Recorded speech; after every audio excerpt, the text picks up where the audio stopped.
The Zhen'tari Survival Academy had never been wrong.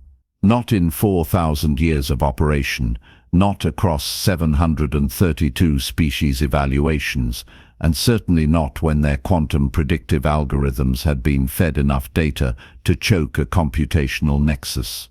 Their models accounted for everything: atmospheric composition, predator-to-prey ratios, toxic flora distribution patterns, geological instability indices, and that ever-critical psychological breaking point when a species realizes they're probably going to die screaming.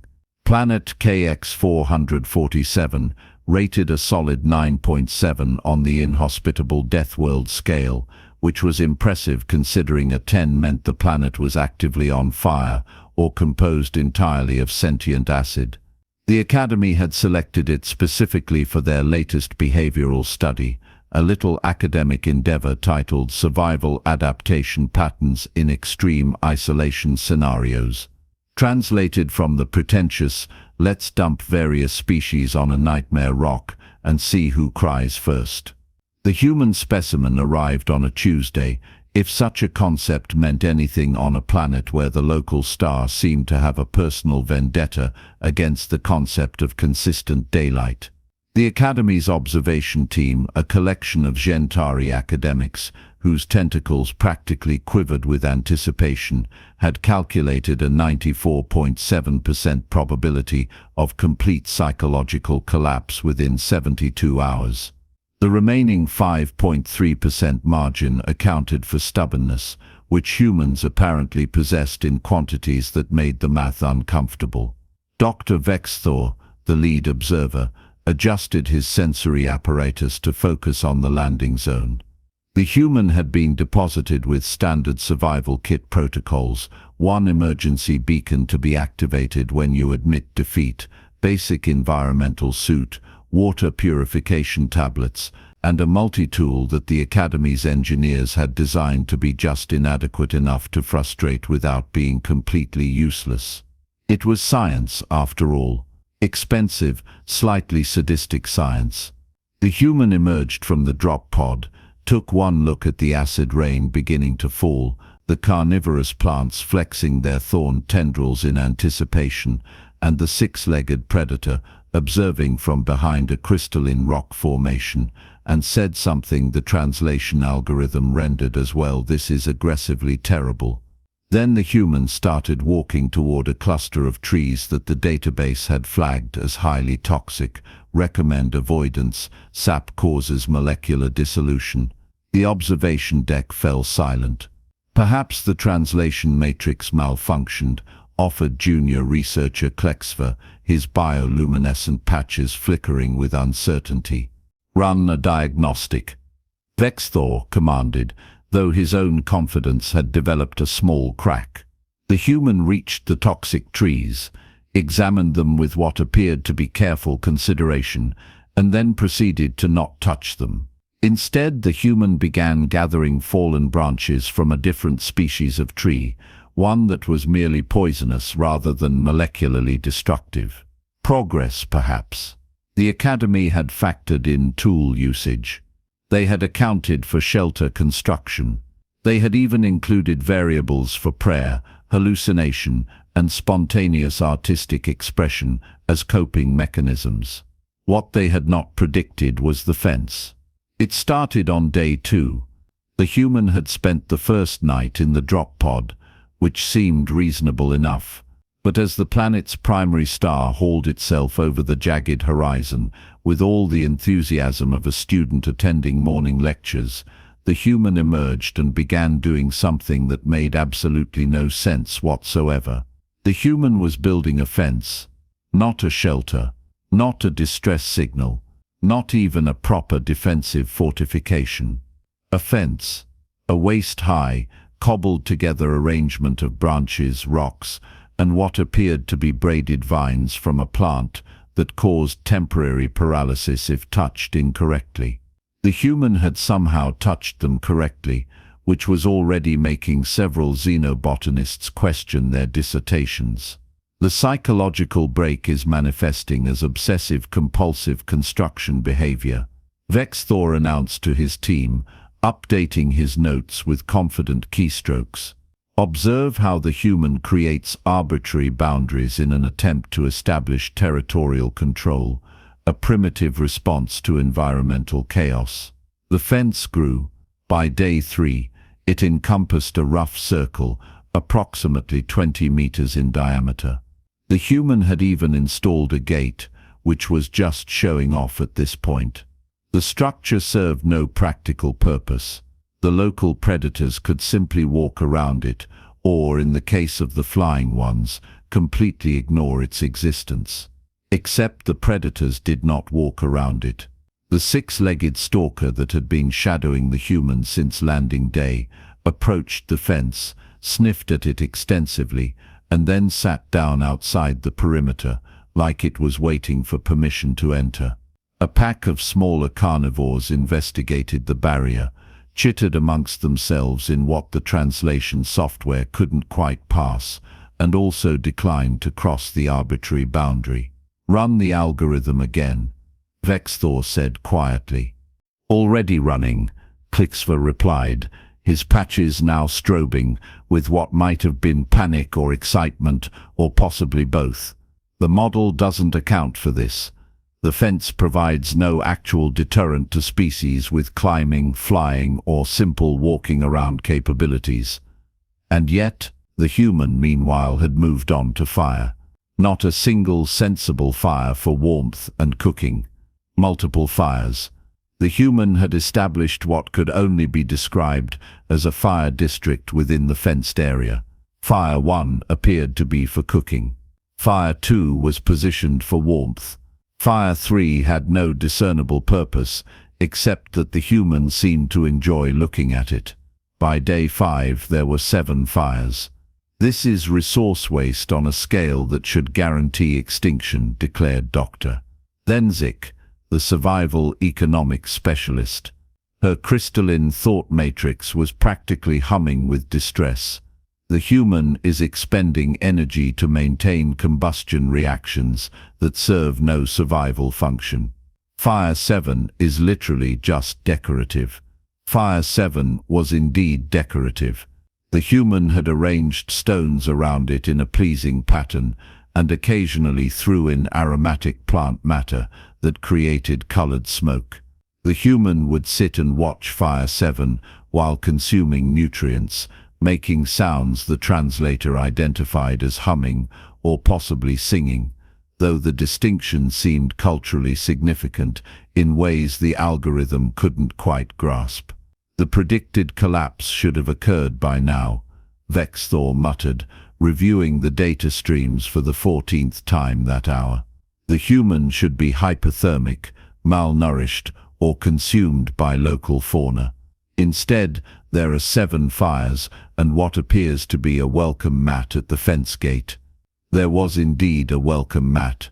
The human had woven it from non-toxic grasses during what the observers had initially assumed was a mental breakdown, but was apparently just an afternoon activity. Day 8 brought the incident that would later be referred to in academic papers as the unauthorized structural deviation. The human built a house, not a shelter, not a lean-to or emergency bivouac. A house, with walls, a roof, a door that closed properly, and window openings positioned to catch the less acidic morning breeze. The human had even installed shutters that could be secured during the evening storms when the rain turned from mildly corrosive to aggressively destructive. "This violates protocol," announced Klixva, his voice climbing several frequency ranges. "Test subjects are meant to focus on survival and beacon activation, not permanent residential construction. Perhaps the human doesn't understand the temporary nature of the evaluation," suggested. The human was briefed in 17 different formats, including interpretive dance. They watched as the human added a porch, an actual porch, complete with a bench constructed from smoothed stone and fitted wooden planks. The human sat on this bench, consumed the morning meal, and watched the sunrise while making those humming sounds again. For comparison, the Zhen'tari specimen, currently undergoing evaluation on planet JX-229, a merely 7.4 on the death world scale, had activated their distress beacon within 90 hours and was currently in fetal position inside their drop pod, whimpering about the unfairness of existence. The Thalmor subject on KX-449 had lasted 6 days before the psychological isolation triggered their species' dormancy response, essentially napping until rescue arrived. The human-built furniture. Day 12 introduced the incident that the observation team would discuss in confused whispers for months afterward. The human domesticated something. The six-legged predator, designated by the database as Apex Hunter Class 4, Extreme Danger, Do Not Approach, had been lingering near the fence since the structure's completion. The creature massed approximately 200 kilograms of muscle, fang, and poor attitude. It had been documented killing and consuming prey 3 times its size. The human named it Jerry. Did the translation just say the human named the apex predator Jerry? Vexthor's vocal appendages had gone completely slack. Affirmative, Jerry. The human has also begun leaving food offerings outside the fence, which Jerry accepts, and this morning Jerry entered the fenced area and is currently lying in a sunny spot near Fire 4. Jerry is being domesticated. Jerry appears to be enjoying it. The algorithm had no variable for Jerry. The mathematical models contained nothing that could account for a human befriending a creature that should, by all reasonable biological imperatives, be eating said human. Yet there was Jerry, making sounds the translation software interpreted as contented rumbling, while the human scratched behind Jerry's auditory sensors. The domestication didn't stop with Jerry. By day 15, 3 of the smaller pack hunters had begun participating in what the human called morning patrols around the fence perimeter. A flying creature that had initially dive-bombed the human now perched on the house roof, serving as an early warning system for approaching storms. The human had apparently established a functioning ecosystem of creatures that should have been murally predating each other, but were instead coexisting in what evolutionary biologists would later describe as biologically improbable friendship dynamics. Day 18 brought the garden. The soil is toxic, then Zik stated flatly, staring at the data readouts. The mineral composition includes 17 compounds hostile to carbon-based photosynthetic life. The human is growing vegetables in toxic soil. Perhaps they will fail. Vextar offered weakly. They did not fail. The human had somehow created a composting system using processed waste material and ash from fires 1 through 6. Fire 7 remained decorative and was not to be disturbed for agricultural purposes. The resulting soil amendment had neutralized enough of the toxic compounds that several earth plants were not only surviving, but thriving in ways that made the Academy's xenobotany department question every paper they had ever published. The human is humming again, reported Klixfer. I can hear that. The human appears to be humming to the plants. I can also hear that. Should I note this in the official record? At this point, note everything. Future researchers will need to understand the full scope of our failure. By day 23, the human had established weather prediction capabilities without instruments, created a water filtration system that exceeded Academy engineering standards, and begun a rock collection. The rock collection served no survival purpose. The rocks were simply arranged near Fire 7 because the human found them aesthetically pleasing. The observation team had stopped running the algorithm. It had crashed 4 times, then displayed an error message that roughly translated to insufficient data for meaningful analysis. Also, what even is this? The rescue window opens tomorrow. Vextor announced during the daily briefing. We retrieve the human, conduct the standard psychological evaluation, and close the study. Should we mention the fence? We should mention everything. This debriefing will take days. The rescue ship descended on day 25, right on schedule. The pilot, a Zhen'tari named Kixnell, who had performed 73 of these extractions, approached the designated landing zone, expecting the usual scenario: a traumatized subject, desperately grateful for salvation, eager to leave the nightmare planet behind. Instead, Kixnell found a house with a porch, 7 fires of varying purposes, a garden producing vegetables that technically shouldn't exist, and a human sitting on a bench next to an apex predator that was making contented rumbling sounds. Extraction team to subject. Kixnell announced through the communication channel. Your evaluation period has concluded. Please gather your essential items for departure. The human looked up, looked at the house, looked at Jerry, looked at the garden, and then asked a question that would be replayed in academy lectures for generations. Can I bring the fence? The fence, I built it myself. Also Fire 7, and I should probably ask about Jerry. He gets anxious during travel, but I think he'd be okay if I explained the situation.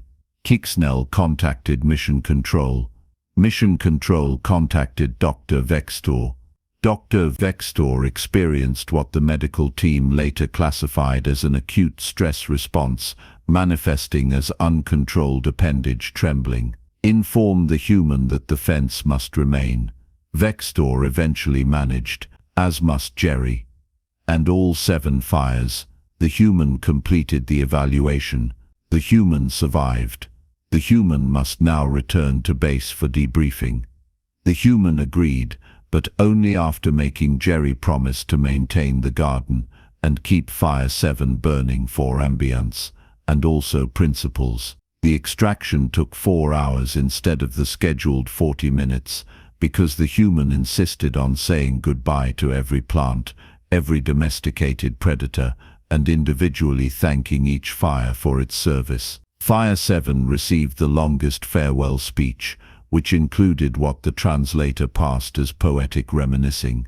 Back at the academy, the debriefing lasted 3 days. The human explained, in careful detail, how the fence worked as a psychological boundary that the local fauna respected for reasons that were probably pheromonal or possibly just politeness. The human described the fire philosophy: cooking, warmth, light, defense, morale, backup, and ambiance, each serving distinct and necessary purposes. The human outlined the domestication process, which apparently involved patience, food sharing, and treating apex predators like they were reasonable beings capable of friendship. But the algorithm predicted collapse, Vextor said weakly during hour 7 of questioning. The mathematical models were certain. Your math didn't account for spite, the human replied cheerfully. I wasn't going to let a planet win. That would be embarrassing. The Academy spent 6 months revising their survival prediction models. They added new variables: irrational determination, decorative fire allocation, friendship probability, with hostile fauna, garden optimism, and one labeled simply human nonsense variable that the quantum processors struggled to quantify but clearly existed. Planet KX-447 received a new designation in the database, Survival Difficulty 9.7, in less human than apparently fine, possibly pleasant. See attached garden photos.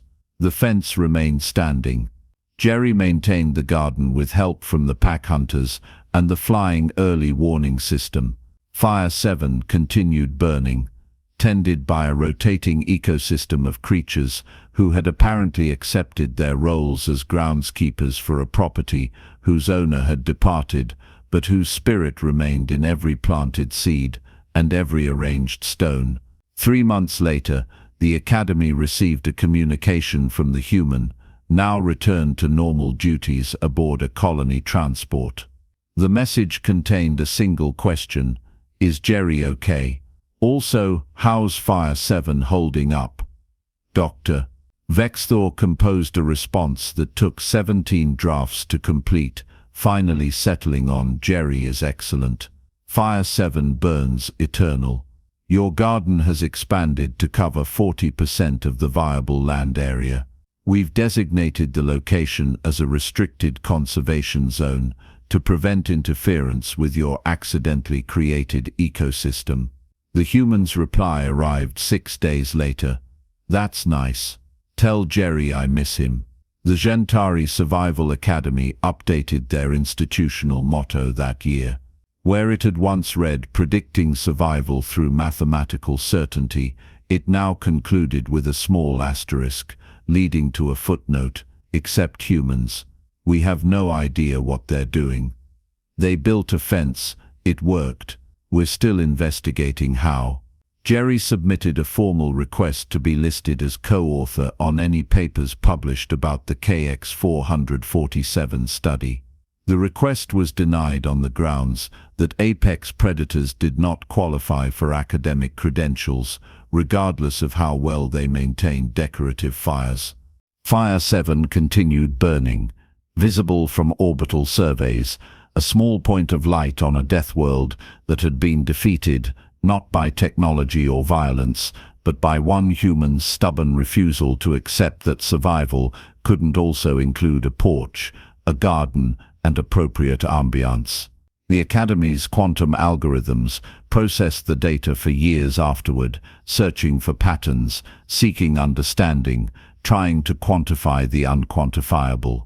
They never quite managed it. Some things, it turned out, existed beyond mathematical certainty, in that strange space where humans built fences that shouldn't work, befriended creatures that should have eaten them, and maintained 7 fires because, damn it, you needed 7 fires. The final report, published in the Journal of Extreme Survival Studies, concluded with a statement that would be quoted in academic circles for decades: the humans survived not by adapting to KX-447, but by making KX-447 adapt to human expectations of what constituted acceptable living conditions. This represents a fundamental challenge to our understanding of environmental adaptation. Also, we still cannot explain Fire 7.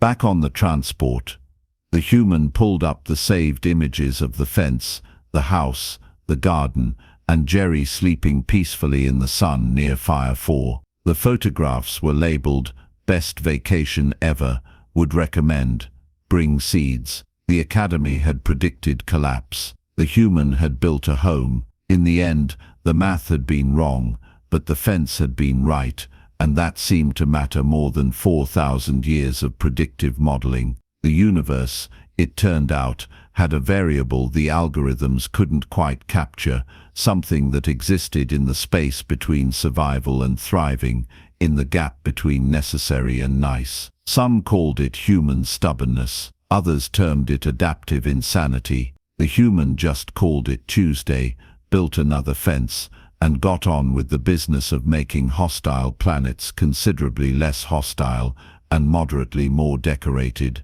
Jerry still missed his human. Fire 7 still burned. And somewhere in the Academy's quantum computational core, an algorithm continued running, trying to solve for the variable that would explain how a fence, 7 fires, and 1 stubborn human had broken 4,000 years of mathematical certainty. It would never find the answer. Some things couldn't be calculated, only witnessed, documented, and respectfully acknowledged as beyond the scope of current modeling capabilities. The human had won by refusing to lose, had thrived by declining to merely survive, and had left behind a legacy measured not in survival statistics, but in maintained gardens and contented apex predators. The Academy had been wrong. The human had been right. And that, as the final report concluded with resignation, was just how things worked sometimes,